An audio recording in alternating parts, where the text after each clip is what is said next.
नमस्कार दोस्तों। क्या आपको पता है आज हेल्थ इंडस्ट्री अरबों डॉलर की इंडस्ट्री है। कॉस्मेटिक्स के जो प्रोडक्ट हैं या कॉस्मेटिक सर्जरीज हैं, हर साल उन पे अरबों रुपए खर्च होते हैं क्योंकि इंसान स्वस्थ रहना चाहता है, सुंदर दिखना चाहता है, हमेशा जवान दिखना चाहता है, शक्तिशाली रहना चाहता है और इसके लिए सारी शक्तियाँ उसके शरीर में भी मौजूद हैं। मैं ये नहीं कहता कि कोई अमर हो सकता है या फिर 400 साल तक जवान रह सकता है, लेकिन फिर भी आजकल बीमारी की रेट बहुत ज़्यादा बढ़ गई है और बुढ़ापा बहुत जल्दी आ रहा है। और अगर इंसान अपनी शक्तियों को इस्तेमाल करना सीखे तो वो इसे बिल्कुल डिले कर सकता है। जी हाँ, अगर मैं आपको कहूँ तो आपका माइंड आपके विचारों को आपके विरुद्ध हथियार के तौर पे इस्तेमाल कर रहा है, आपको बूढ़ा और आपको बीमार बना रहा है। और वही आज के इस वीडियो का टॉपिक है कि किस तरह से आप अपने अंदर की इस इनहेरेंट जो पावर है, जो विचारों की शक्ति है, इसको इस्तेमाल करके कैसे आप जवान रहें, यूथ रहें, शक्तिशाली रहें और अपने हेल्थ को मेंटेन करके अपनी बीमारियों को भी ठीक करना सीखें। मेरा उद्देश्य ये नहीं है कि मैं डॉक्टरों को क्रिटिसाइज करूं और जो भी इलाज ले रहे हैं उनको कहूं कि आप सब छोड़ छाड़ के इसे सुनो। मैं सिर्फ आपको याद दिलाना चाहता हूं कि आपके अंदर भी एक शक्ति है जो कि बीमारियों को ठीक करना जानती है। इनफैक्ट अगर मैं कहूं शरीर का जो मूल नेचर है, बेसिक नेचर है, वो स्वस्थ रहना है, वो आपको शक्ति देना है और वो आपकी यूथ को मेंटेन करना है। और ये वीडियो उसी के बारे में एक रिमाइंडर है और अंत में हम इसके लिए एक छोटा सा ध्यान भी करेंगे। समझिए, एक मेरे मित्र हैं, उन्होंने ओला कैब लिया। दिन में वो उसे चलाते थे और रात में उसका भाई उनको चलाता था। इस तरह से क्या हुआ कि लगातार एग्जॉस्ट करने के कारण, गाड़ी में स्ट्रेस के कारण गाड़ी ऐसी खराब हुई कि 1 साल के बाद उसके पुर्जे पुर्जे बदलने पड़े। इसी तरह से हम अपने शरीर का दोहन करते हैं, लगातार उसे स्ट्रेस में, एंग्जाइटी में, फिजिकल वर्क कर कर के इतना परेशान कर देते हैं कि लास्ट में वो ब्रेकडाउन में चला जाता है। लेकिन उसका तरीका क्या है उसको सही करने का? उसके अंदर ही एक मैकेनिज्म है जो कि उसको बिल्कुल ठीक रख सकती है, इम्यूनिटी को बूस्ट कर सकती है।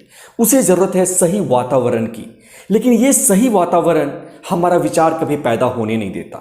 आप अपने मन को देखिए, कितनी चिंताएं हैं, कितनी परेशानियां हैं, कल के बारे में सोचना, कल क्या हुआ इसकी चिंता, और इसके कारण लगातार आप अपने शरीर को एक नेगेटिव इन्वायरमेंट में रखते हैं या फिर मैं ये कहूँ सिकनेस या बीमारी के इन्वायरमेंट में रखते हैं। और इसके कारण ही आपका शरीर जल्दी बीमार भी होता है, ठीक नहीं होता है और जल्दी बूढ़ा दिखने लगता है। आपके मन में एक दूसरा भी सवाल उठ रहा होगा कि अगर मुझे फिट रहना है तो मुझे न्यूट्रिशन सीखना चाहिए, जिम जाना चाहिए। ये कौन सी थॉट पावर की बात हो गई? मित्रों, भले आपने किसी भी तरह का जिम लगा लिया, कितना भी अच्छा खाना खाएं, लेकिन अगर आपका विचार आपका साथ नहीं देंगे तो कभी आपके अंदर विश्वास पैदा नहीं होगा। और जब आपके अंदर कोई फेथ नहीं रहेगा ना, तो आप उस काम को करेंगे ही नहीं, जिम जाएंगे ही नहीं, सही न्यूट्रिशन को मानेंगे ही नहीं, लगातार तनाव में रहेंगे और इसके कारण ही आपका शरीर और ज़्यादा बीमार होना शुरू हो जाता है। तो चलिए समझते हैं पहले पॉइंट को। पहला पॉइंट है पावर ऑफ प्रेजेंट मोमेंट। जब मैं ध्यान शिविर में जाता था ना ध्यान करने के लिए, तो देखता था कि रोते हुए बहुत सारे पेशेंट आते हैं और वो हंसते हुए जाते हैं। कई लोगों की बीमारियां गायब हो जाती थी, कई लोगों के चेहरे पे कई बार पहली बार स्माइल आती थी। दरअसल हमारे अंदर 2 तरह की इमोशंस होती हैं। एक लव बेस्ड या प्रेम से निकलने वाली इमोशंस हैं, जैसे कि दया, करुणा, जॉय, एक्साइटमेंट, हैप्पीनेस। और दूसरी इमोशंस होती हैं डर वाली इमोशंस, जैसे कि घबराहट, चिंता, परेशानी, बेचैनी, स्ट्रेस वगैरह वगैरह। अब एक हार्ट टोले के इस कंसेप्ट को समझते हैं। वो कहते हैं जब आप ज़्यादा चिंता या परेशानी में रहते हो, इसका मतलब आप फ्यूचर में जी रहे हो। और जब आपके अंदर बहुत ज़्यादा गिल्ट है, शेम है, रिजेंटमेंट है, आक्रोश है, इसका मतलब है कि आप पास्ट में जी रहे हो। लेकिन अगर आप अपने माइंड को प्रेजेंट में ले आते हैं ना, तो वहाँ शांति है, जॉय है, हैप्पीनेस है, मतलब लव बेस्ड इमोशन। यहाँ एपिजेनेटिक्स का एक रिसर्च भी आपको बताता हूँ कि जब आपके अंदर फियर बेस्ड इमोशंस होंगे तो आपका जो जेनेटिक बटन है वो नेगेटिव जीन्स को ऑन कर देता है, जो आपकी इम्यूनिटी को कम करते हैं, बीमारी पैदा करते हैं, आपके शरीर को कमज़ोर करते हैं। लेकिन वहीं अगर आपके अंदर लव बेस्ड इमोशंस रहेंगे ना, तो पॉजिटिव जेनेटिक बटन्स को ऑन करते हैं, जिससे आपको शक्ति मिलती है, आपका मेटाबॉलिज्म सही से काम करता है, आपके शरीर में होम्योस्टैसिस या बैलेंस का एक एनवायरनमेंट क्रिएट होता है। इसलिए आप अपने माइंड को प्रेजेंट मोमेंट में रखने की कोशिश करें। बहुत ही सिंपल, ध्यान शिविर में नहीं जा सकते कोई बात नहीं, इसके अंत में ध्यान है उसे करें, या फिर आप कहीं अकेले में चले जाएं, मोबाइल फ़ोन को छोड़ें और आसपास की चीज़ों को देखना शुरू करें। रात में तारों को देखें, अपने सांसों को ऑब्जर्व कर सकते हैं, किसी बहती हुई नदी को ऑब्जर्व कर सकते हैं। ये आपके माइंड को शांत कर देगा और जैसे ही आपका माइंड शांत होगा ना, आप अपने अंदर लव बेस्ड इमोशन पैदा करेंगे, वो केमिस्ट्री पैदा करेंगे जो कि आपको ना सिर्फ जवान रखेगी बल्कि आपकी बीमारियों को भी आपसे दूर कर देगी। मित्रों, अगर आप माइंड, कॉन्शियसनेस, मेडिटेशन, यूनिवर्स की पावर, इन सबको गहराई से समझना चाहते हैं ना, तो मैं आपको इनवाइट करता हूं कि आप मेरे फ्री वर्कशॉप को ज़रूर अटेंड करें। इसका लिंक डिस्क्रिप्शन में है, जिसके सहारे कि आप मेरे व्हाट्सएप कम्युनिटी से जुड़ जाएंगे, जहां नोटिफिकेशन आती है कि कैसे हमारे ऑनलाइन वर्कशॉप को आप घर बैठे ज्वाइन करके इन चीज़ों को गहराई से एक्सपीरियंस कर सकते हैं। चलिए, दूसरा पॉइंट जो आपके हेल्थ को मेंटेन रखता है, आपकी हीलिंग करता है और आपको जवान बनाता है, वो है फेथ। फेथ का मतलब क्या है? किसी हायर पावर में विश्वास। स्पॉन्टेनियस रिग्रेशन ऑफ डिजीज एक जर्नल है, ऐसी जर्नल जहां की 2200 लोगों की स्टोरी है, जहां की स्टेज 4 कैंसर, लंग फाइब्रोसिस जिसका कोई इलाज नहीं है, लिवर सिरोसिस, स्प्लीनिक रप्चर, ऐसे ऐसे पेशेंट जिनको डॉक्टरों ने कह दिया हमारे पास इसका कोई इलाज नहीं है, लेकिन उन लोगों ने अपने फेथ के सहारे इन चीज़ों को ठीक कर लिया और डॉक्टर देखते के देखते रह गए। इनके पास आज भी इसका कोई एक्सप्लेनेशन नहीं है। इसका मतलब क्या है? इन बातों में, इन सारे पेशेंट्स में एक बात कॉमन थी। ये मानते थे कि मेरी बीमारी शक्तिशाली है, ये मेरे शरीर को नुकसान पहुंचाएगी, डॉक्टर जो कह रहे हैं वो भी सच कह रहे हैं, लेकिन ये भी मानते थे कि इन सब शक्तियों से बड़ी पावर एक यूनिवर्स की पावर है, एक ऐसी पावर जो कि इस पूरे ब्रह्मांड को चला रही है, एक ऐसी पावर जो कि ना सिर्फ ब्रह्मांड को तोड़ती है, समझो कि जंगल में कोई आग लग गई, सारी चीजें नष्ट हो गई, लेकिन फिर धीरे धीरे वहां जीवन का उदय होता है, फिर से वहां जंगल पैदा हो जाता है, ऋतुएं कैसे कंट्रोल हो रही हैं, कैसे सारे ग्रह आपस में बैलेंस के साथ चलते हैं। ये वो इंटेलिजेंस है जो कि बड़े बड़े कारनामे करते हैं और जिसके लिए असंभव कुछ भी नहीं। ये लोग इस इंटेलिजेंस को टैप करते थे और ये कहते थे कि ये इंटेलिजेंस अगर ये सब कर सकती है ना, तो ये इंटेलिजेंस मेरे लिए भी काम करेगी और इसके लिए मेरी बीमारी कुछ भी नहीं है। अगर ये चाहे तो चुटकियों में इन बीमारियों को हल भी कर सकती है और मेरे शरीर को स्वस्थ भी कर सकती थी। और इसके सहारे इन्होंने इस बड़े पावर को, यूनिवर्स को, अपने आप को सरेंडर किया, इसके साथ लगातार जुड़े रहे फेथ के साथ।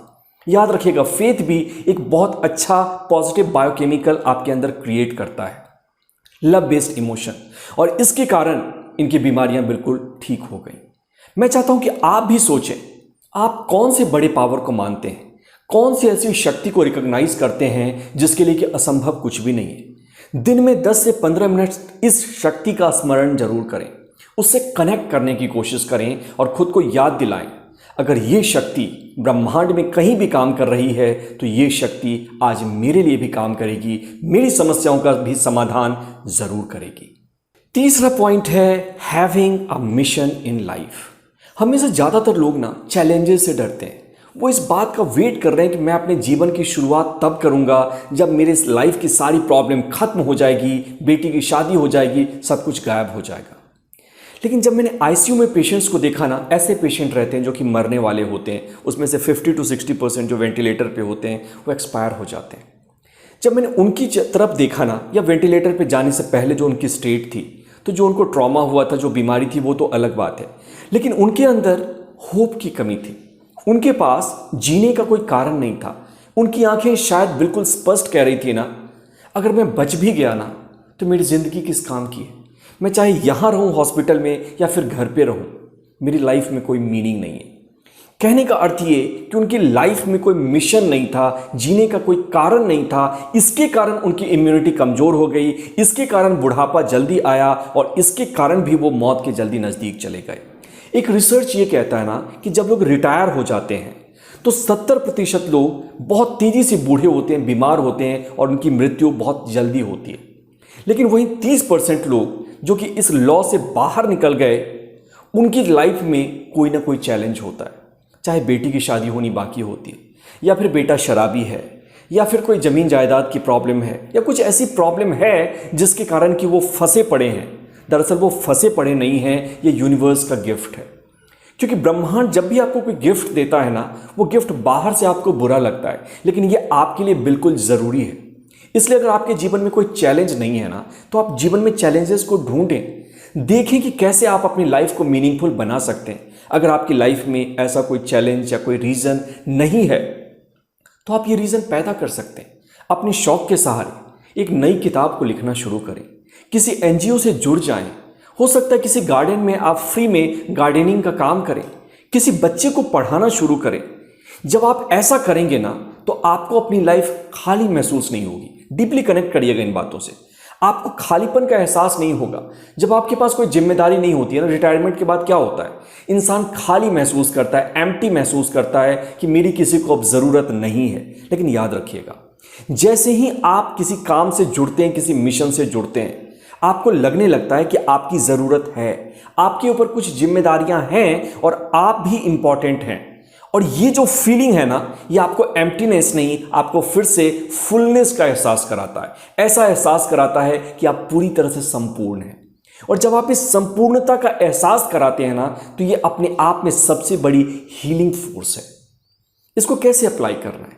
कुछ भी ऐसा काम करो, मोबाइल से इससे बाहर निकलो और कुछ तो ऐसा काम करो, ढूंढो एक ऐसा जिससे कि आप थोड़े से इन्वॉल्व होते हैं, बिजी होते हैं, और जिससे ना सिर्फ आपका बल्कि लोगों का भी फायदा होता है।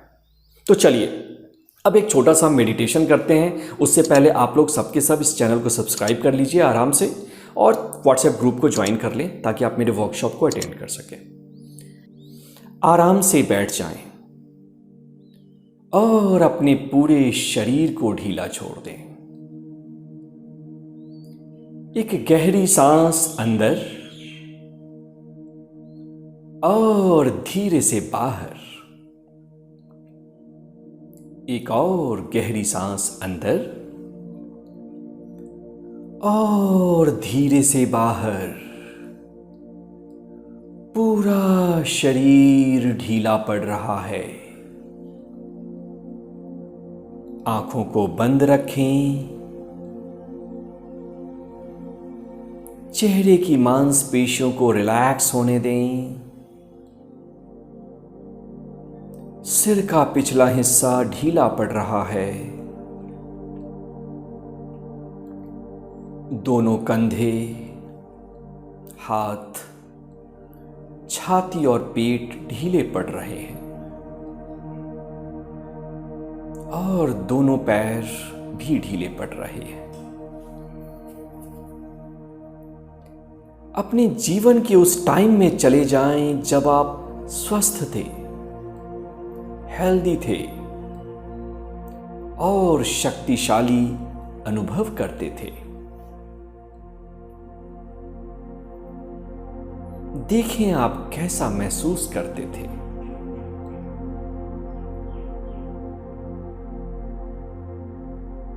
खुद को याद दिलाएं, ब्रह्मांड की जो सबसे बड़ी ताकत है वो ही मेरे शरीर को चला रही है और मेरे शरीर के कण कण में प्राण ऊर्जा का प्रवाह दे रही है।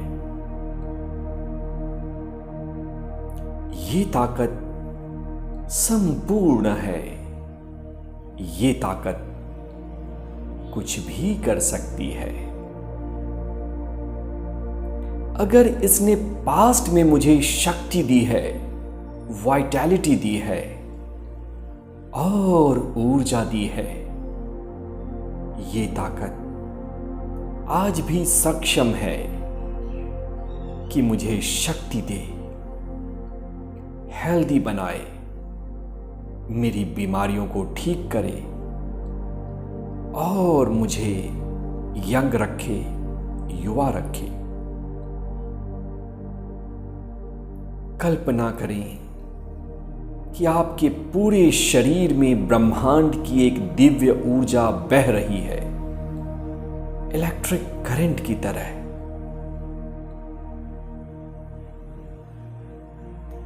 और आपका पूरा शरीर हील हो रहा है।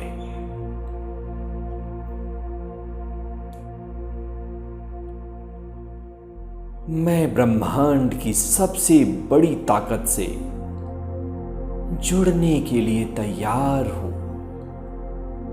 इस ताकत के लिए मेरी बीमारी कुछ भी नहीं है। मैं संपूर्ण हूं। मैं यंग हूं, युवा हूं और मैं शक्तिशाली हूं।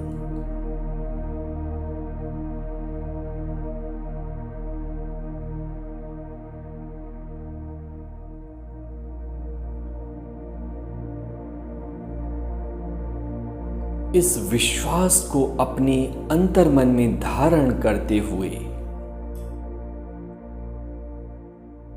चेहरे पे एक मुस्कुराहट लाएं, ये मानते हुए कि मेरे लिए कुछ भी मुश्किल नहीं है, क्योंकि मैं ब्रह्मांड की संतान हूं।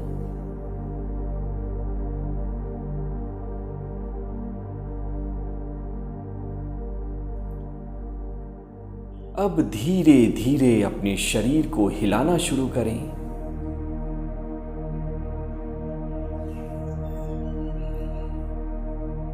आसपास की आवाजों को सुनें और जो ही आपको अच्छा लगे धीरे से आप अपनी आंखें खोल सकते हैं। अपने अनुभव को नीचे लिखना ना भूलें।